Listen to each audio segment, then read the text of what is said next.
D'abord, merci pour cette invitation et puis bravo aux organisateurs pour avoir réuni autant d'acteurs du secteur, hein, puisque c'est un sujet important.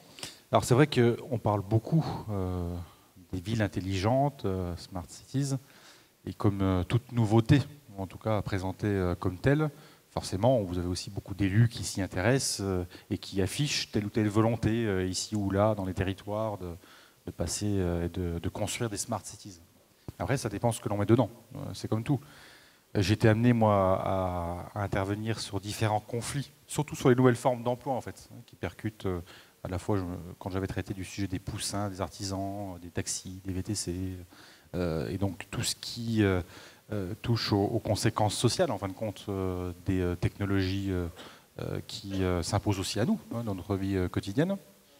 Et c'est vrai qu'on peut changer tous les outils. On peut utiliser les sept grands objets de la transformation actuelle, en passant du cloud à la robotique, etc. S'il n'y a pas d'accompagnement au changement, si au-delà des villes intelligentes, il n'y a pas une intelligence des villes et donc une intelligence collective, c'est-à-dire comment on fait pour construire ensemble, non pas seulement vivre ensemble les uns à côté des autres avec des données qui circulent et avec une circulation d'informations beaucoup plus efficiente, mais comment on fait ensemble et comment on construit ensemble.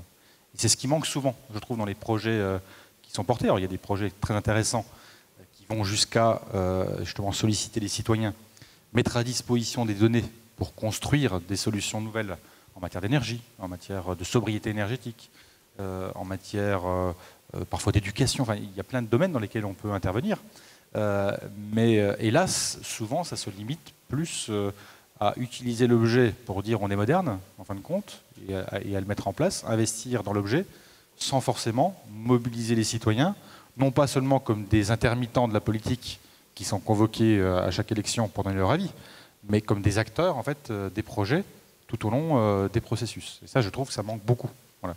Et je le constate. Et moi, je préfère la ville sensuelle de M. Ferrier, qui parle, l'architecte, des sens de la ville, et comment on mobilise les sens de la ville avec les citoyens pour créer justement des espaces de médiation, des nouveaux espaces de médiation, des espaces de dialogue, des espaces de création, plutôt que de dire toutes les solutions sont dans la technologie. Voilà. La technologie, c'est un moyen, voilà, et qui doit ne pas nous faire oublier que l'essentiel, c'est de mettre l'humain au cœur des choix dans les territoires. Voilà. Merci beaucoup, monsieur le député. Alors,